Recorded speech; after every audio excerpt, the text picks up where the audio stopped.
สบายดีและสวัสดีพ่อแม่พี่น้องป้องปายเบอร์สุขุสุขนเนาะวันนี้มาพบกับบ้าวลุยคนเก่าคนเดิมอีกแล้วพี่น้องเอ๋ยจังใดก็ขอฝากความฮักและความคิดฮอดไปหาพี่น้องเอฟซีทางฝั่งไทยนำเด้อเนาะถ้าหากพ่อแม่พี่น้องท่านใดเข้ามารายการอย่าลืมกดไลค์กดแชร์กดติดตามเพื่อเป็นกำลังใจทางช่องน้อยๆของบ้าวลุยได้มีกำลังใจในการนำเสนอเรื่องราวดีๆของเมืองลาวเมืองไทย มาให้พ่อพี่น้องได้เบิ่งในสมอย่างเป็นปกติแล้วนะทุกคนสำหรับเรื่องราวในวันนี้เนาะบ้าวลุยมีเรื่องราวเรื่องหนึ่งของพ่อใหญ่ทางฝั่งไทยที่เพื่อนเว้าถึงเกี่ยวกับยูทูบเบอร์ลาวที่มีการนำเสนอเรื่องราวเกี่ยวกับประเทศไทยประเทศลาวโดยเฉพาะเป็นการเปรียบเทียบเรื่องถนนหนทางหรือว่าชีวิตการเป็นอยู่อีหยังต่างๆทุกคนแต่ความเป็นจริงแล้วก็ตามความคิดของบ้าวลุยเนาะเฮากับบุคคลเอาอันใดที่มาเปรียบเทียบกันแบบนี้นะทุกคนเฮามีอันใดเฮาก็ภูมิใจในสิ่งที่เฮามีบ้าวลุยคิดว่ามันเป็นสิ่งที่ดีที่สุดเนาะแต่ว่าคลิปวิดีโอนี้เนาะบ้าวลุยจะให้พี่น้องไปรับฟังความคิดเห็นหรือว่ามุมมองของพ่อใหญ่จากฝั่งไทยที่เพิ่นเว้าเกี่ยวกับการเปรียบเทียบระหว่างลาวไทยมาให้เฮาได้รับฟังอยู่ในคลิปวิดีโอนี้เนาะซึ่งว่าเรื่องราวนี้บ้าวลุยก็แนะนำเอามาจากช่อง YouTube ของผู้เฒ่าเล่าให้ฟังทุกคนและการบ้าวลุยก็ต้องขอขอบใจและก็ต้องขออนุญาตที่ได้นำเรื่องราวของเพื่อนมานำเสนอมาแชร์ต่อให้พี่น้องในเบิ้งในชมอยู่ในคลิปวิดีโอนี้เนาะเดี๋ยวเราไปรับฟังเบิ้งพร้อมๆกันเนาะทุกคนคุณภาพชีวิตคนไทยกับคนลาวมันฝ่ากับเหวอืมคนไทยเขาให้โอกาสเอิ้นพี่เอิ้นน้องมาตะโดนแล้วมาถึงซุมื้อนี้นะไอ้คอมมิวนิสต์ลาวมันอยากจะแยกคนลาวออกไปนะว่าให้เป็นพี่เป็นน้องมันไปกอดกันกับแก้วนะไปพึ่งผ้าอาศัยกำลังทหารเขาเพื่อจะรักษาอำนาจตัวเองโดยไม่เคยจะหวั่นไหวกับความทุกข์ยากลำบากเขาไปถึงไสกันแล้วนะมันมาเว้ามาคุยอยู่ตั้งว่าพัฒนาภาครัฐลาวพรรคคอมมิวนิสต์ลาวมีบุญมีคุณเออบุญคุณที่มันสตาร์ฟชีวิตคนลาวไว้ได้เท่าซุมื้อนี้นั่นคือบุญคุณที่ภาครัฐลาวภาคภูมิใจนำเสนอผู้ใดไปนำเสนอถนนเปถนนเพนี่ครูเขาสิเอารถตู้ไปรับไปสัมมนามันคิดอายุหยังอยู่คุณภาพชีวิตของคนไทยในระดับ70ล้านคนนะฐานะของเขานะคนชั้นกลางของคนไทยนะรายได้เขานะ30,000ขึ้นไปหาแสนต่อเดือนนะแล้วคนลาวคนชั้นกลางในระดับนี้เนี่ยมีอยู่จะคน7 ล้านนะมีถึงล้านคนไหมคนระดับสูงของประเทศลาวที่สิมาเอิ้นพี่เอิ้นน้องกับคนไทยแล้วโอ้ตัวเองมีฐานะร่ำรวยในประเทศลาวอย่ามาเรียกพี่เรียกน้องไผเป็นพี่เป็นน้องกับมึงวะคุณเด้ลาวแดงนะบ่มีดอกไผเป็นพี่เป็นน้องกับมึงน่ะมึงบ่ต้องมาว่าขันต่อไปเนี่ยแล้วก็อย่ามาเทียบรุ่นอย่ามาเทียบเมืองว่าใครเจริญกว่าใครมึงไม่มีทางจะเทียบอะไรเขาได้เลยนะเวียงจันทร์ที่เป็นนครเวียงจันทร์ถ้าเป็นประเทศไทยเขาเอาเข้ามานครออกแล้วเขาจะตั้งชื่อว่าอบตนะ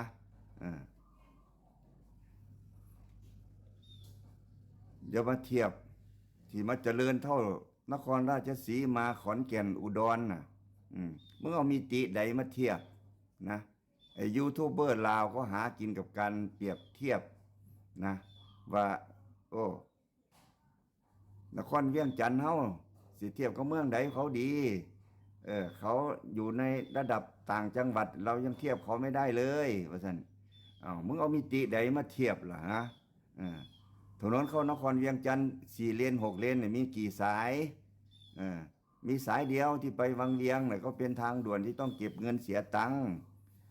เพราะรถสปอร์ตเศรษฐีลาวได้ไปแล่นไปกลับเพราะได้วัดความเร็วเจ้าของว่าแล่นได้ความเร็วเท่าใดแล้วเอามาอ้างกันนะก็แค่นั้นเองมันมีอยู่เท่านั้นแล้วอยู่ในนครเวียงจันทน์น่ะถนน12 เลนมึงเนี่ยมีบ้างไหมที่จะเอามาเทียบกับโคราชเกี่ยวกับขอนแก่นเกี่ยวกับชุมแพนะเขามีถนน12 เลน 16 เลนแล้ว ถนนผ่านเมืองเขาน่ะนะเออนั่นคือมิตินะแล้วโรงพยาบาลที่รักษาคนลาวน่ะมันรักษาในฮอดขันใดมึงผ่าตัดเข้าไปในท้องนะฝีในท้องคนลาวน่ะมึงปวดได้มือละจะคนอ่าสิทธิลาวทั้งหลายก็ต้องวิ่งหัวซุกหัวซุนขับรถโฟร์วินมาจองอืมโรงพยาบาลในอุดรขอนแก่นเพื่อจะรักษาตัวนะมันไม่มีมิติใดเลยที่จะเทียบได้ลำบากยากจนมามึงจะต้องวิ่งเข้าประเทศไทยนะระดับความเป็นอยู่เด้สถานภาพด้านการเงินเด้คนอยู่โคราชขอนแก่นอุดรเนี่ยเขามีรายได้เท่าไหร่มึงถึงจะมาเทียบกับเขารายได้เขาก็อย่างน้อยก็10,000ขึ้นถึงในระดับแสนนี่คือคนชั้นกลางเขาแล้วประเทศลาวนะเงินเดือนมึง1,000 กว่าถึง3,000มึงจะเอาอะไรมาเทียบไอ้ที่มีรายได้เกินกว่านั้นคือพ่อค้าแม่ขายกับข้าราชการที่มันคอร์รัปชันมันถึงมีรายได้แต่รายได้5,000 7,000พอถึง10,000นี่แล้วสินค้าที่มึงซื้อเนี่ยมันก็ราคาแพงกว่าประเทศไทยด้วยมึงเอามิติไหนมาเทียบนะมึงอยู่กินได้ยังไงเงินไม่ถึง10,000นี่นะเพราะว่าถ้า3,000กูบอกเลยว่าเงินไม่ถึง10,000นี่เขาอยู่กันไม่ได้ในประเทศไทยเขาถือว่าคนชั้นล่างคนระดับรากหญ้านะรายได้มึงไม่ถึง10,000เนี่ยรากหญ้าแล้วไอ้พวกที่มีรายได้เยอะๆลาวแดงเนี่ยมันก็คือเงินคอร์รัปชันเท่านั้นเองมึงมีคอนเนคชั่นกับรัฐบาลเชื้อชาติมึงต้องเป็นสายเลือดแก้ว50%มึงถึงจะรุ่งมึงถึงจะมีเส้นมีสายในการประกอบธุรกิจ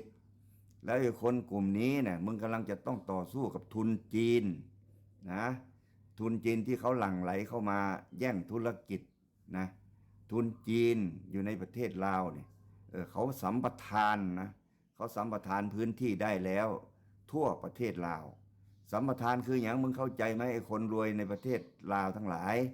ก็คือเขาจะมาแข่งกับธุรกิจของคนลาวทั้งหมดที่มีอยู่ดูซิตึกจีนมันสร้างขึ้น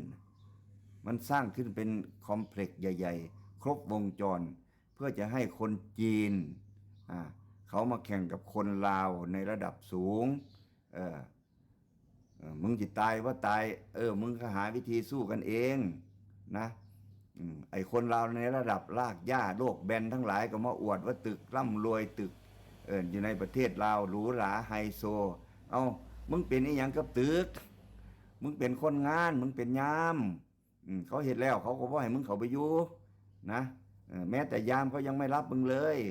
มึงพากันหัวซุกหัวซุนเพื่อจะไปเรียนภาษาจีนเพื่ออยากจะไปเป็นคนรับใช้อยู่ในสถาบันของจีนที่เขามาสร้างตึกหรูหราไฮโซเขาจะดูแลคนของเขา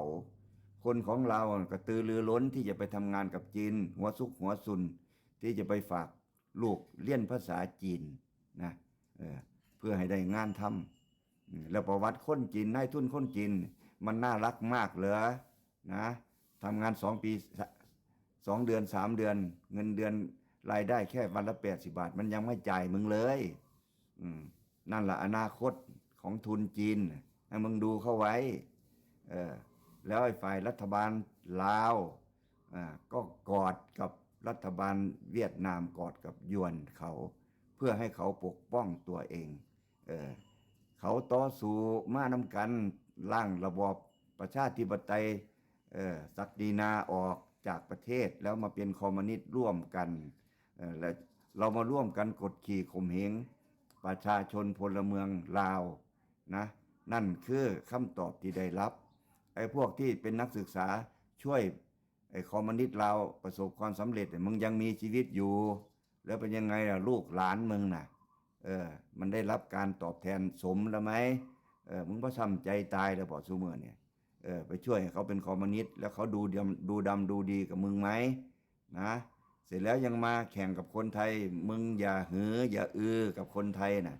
มันคนละเกรดกูจะบอกให้นะคนลาวที่มีฐานะในระดับคนไทยนี่ฐานะดีนะคน7 ล้านนะมึงมีจะเพียงล้านเดียวมึงจึงพ่อล้านสมมติไอ้คนลาวที่มีฐานะนะแต่ก็ต้องวิ่งหัวซุกหัวซุนจะมาเที่ยวเมืองไทยมารักษาอยู่ที่เมืองไทยมาหอบสินค้าจากประเทศไทย อืมเพื่อไปจุนเจือความร่ำรวยตัวเอง มึงจะหนีพ้นประเทศไทยได้ยังไงมันเป็นไปไม่ได้นะจะเที่ยวมึงก็ต้องมาเที่ยวเมืองไทยรถมึงก็ต้องออกมาวิ่งเมืองไทยรถหรูๆหราๆมึงน่ะเออมึงแลนยองออกจากนครเวียงจันทร์ไปมึงก็ไปติดตมอืม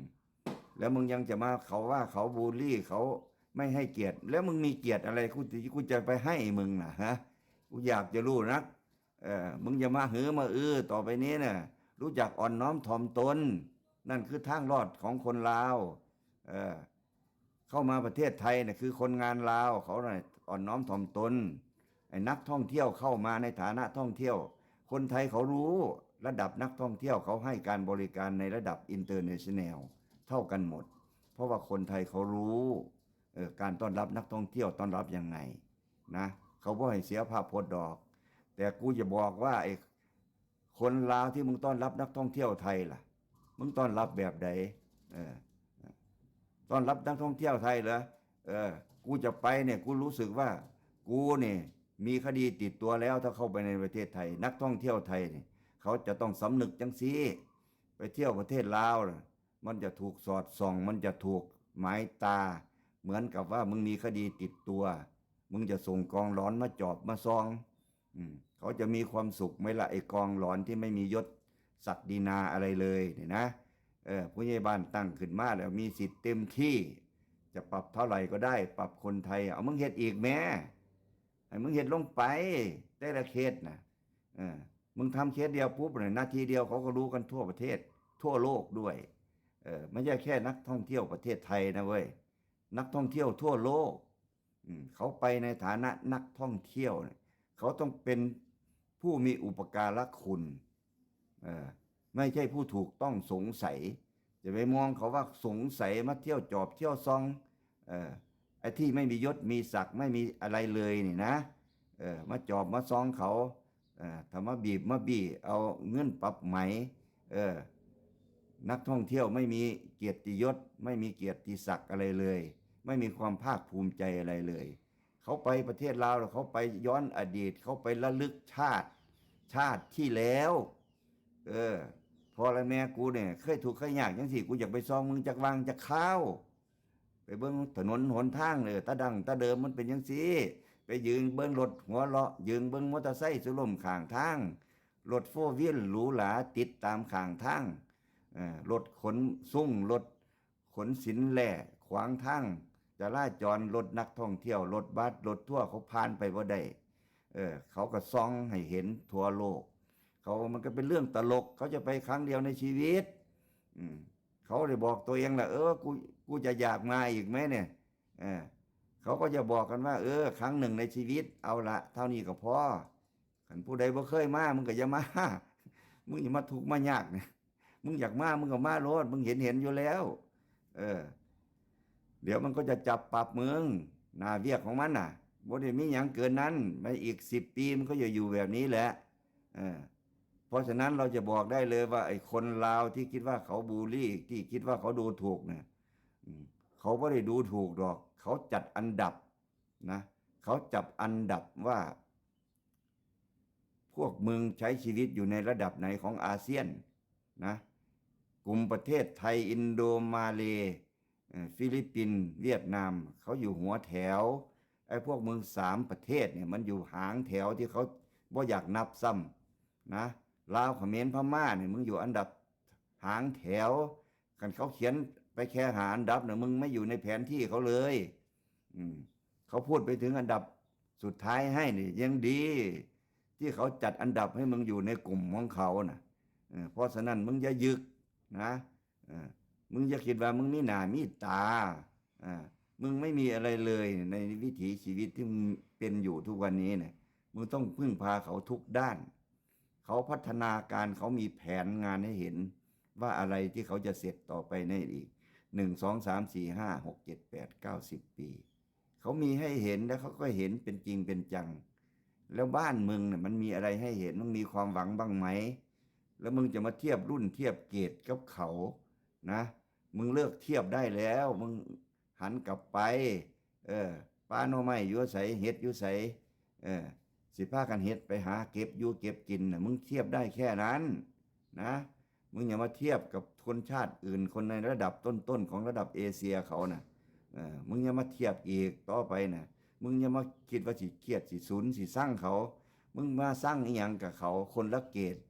คนละสถานะนะตัวเองไม่มีสถาบันอะไรเลยที่แข็งแกร่งพ่อจะคุ้มครองเจ้าของได้เก็บไข่ได้พญาติก็เลียนหัวสุกหัวสุ่นหอบลูกหอบหลานมารักษาอยู่เขตชายแดนเขา เขาก็ให้ความเมตตาปราณีที่จะดูแลให้เดี๋ยวยังไม่รู้จักสำนึกบุญคุณเขาอีกนะยังมาเทียบรุ่นเขาอีกมันคนละรุ่นกูจะบอกให้มันเทียบกันไม่ติดมึงอยู่หางแถวนะคันเขาจัดระดับไปบ่ฮอดมึงก็จบเขาไม่เห็นเลยว่าพวกมึงมันอยู่ในระดับไหนนะเจียมตัวสิมันถึงจะถูกรู้จักเจียมตัวเองฐานะต่ำต้อยความรู้น้อยนะทำงานแค่ยกข้าวยกของเหตุเท่านั้นเองยูทูบเบอร์ลาวเขาก็นำเสนอให้เห็นแล้วใช่ไหมว่าความเจริญของประเทศไทยมันห่างกันขนาดไหนกับประเทศลาวเขมรเวียดนามเขมรพม่าเวียดนามเนี่ยโอเคนะเวียดนามเขาปรับตัวแล้วเขารู้ตัวแล้วว่าเขาตามไทยเขาก็จะตามมาด้วยความชื่นชมซุมื้อนี้เขาเอาแบรนด์ของคนไทยไปเผยแพร่ในเวียดนามสินค้าไทยกับวัฒนธรรมไทยการเล่นสงกรานต์อาหารไทยเวียดนามเขาชื่นชมนะเขาให้เครดิตนะนั่นคือผู้ที่เขาฉลาดผู้นำคอมมิวนิสต์มันบอกว่าคอมมิวนิสต์ไม่มีวันจะเรียนแบบประชาธิปไตย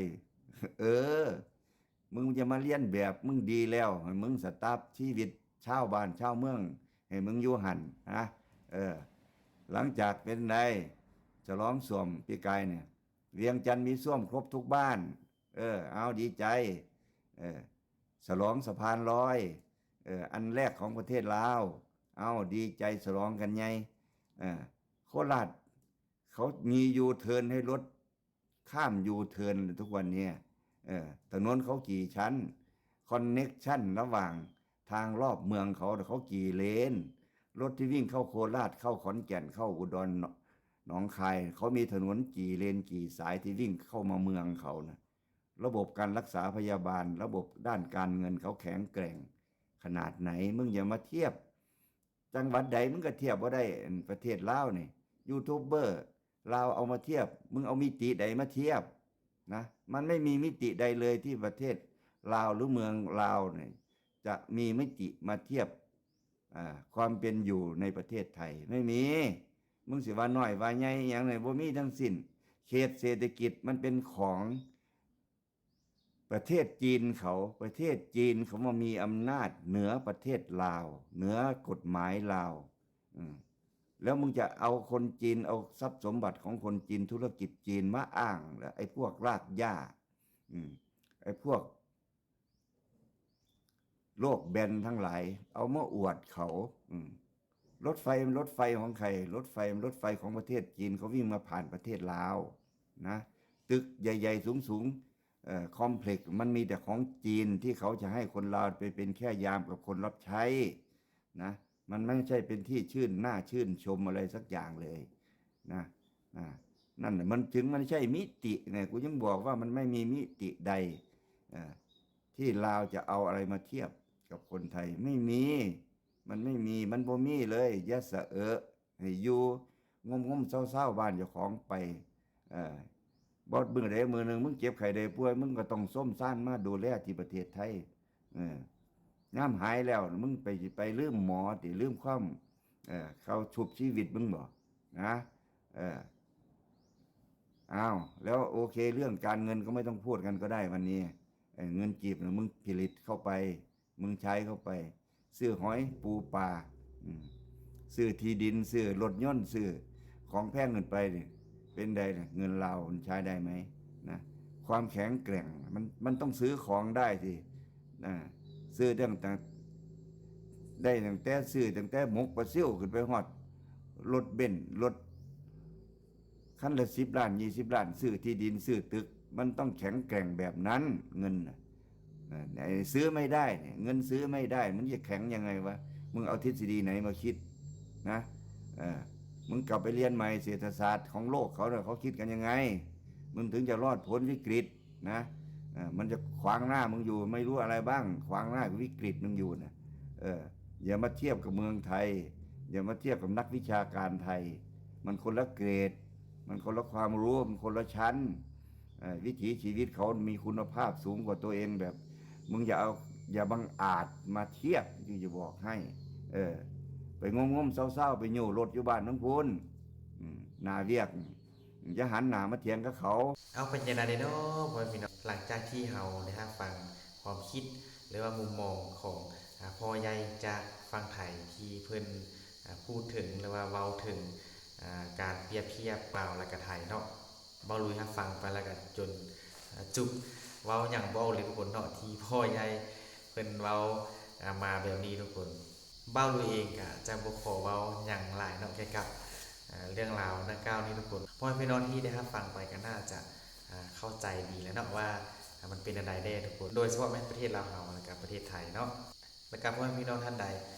ที่ได้เข้ามาฟังคลิปวิดีโอนี้ที่ว่ามีมุมมองใดๆแล้วว่ามีความคิดเห็นแตกต่างอะไรจากพ่อใหญ่ท่านนี้ก็สามารถคอมเมนต์มาให้บอลุยพูดเพิ่มเติมนำเด้อเนาะและก็สำหรับวันนี้เนาะบอลุยก็จะขออำลาพระเจ้าพ่อพี่น้องไปเพียงซ้ำนี้ทางคลิปวิดีโอต่อไปบอลุยมีเรื่องราวอันใดเกี่ยวกับประเทศลาวประเทศไทยก็จะคอยนำมาเสนอให้บรรดาท่านได้ฟังอีกเนาะสุดท้ายนี้ขอกล่าวคำว่าสบายดีบ๊ายบาย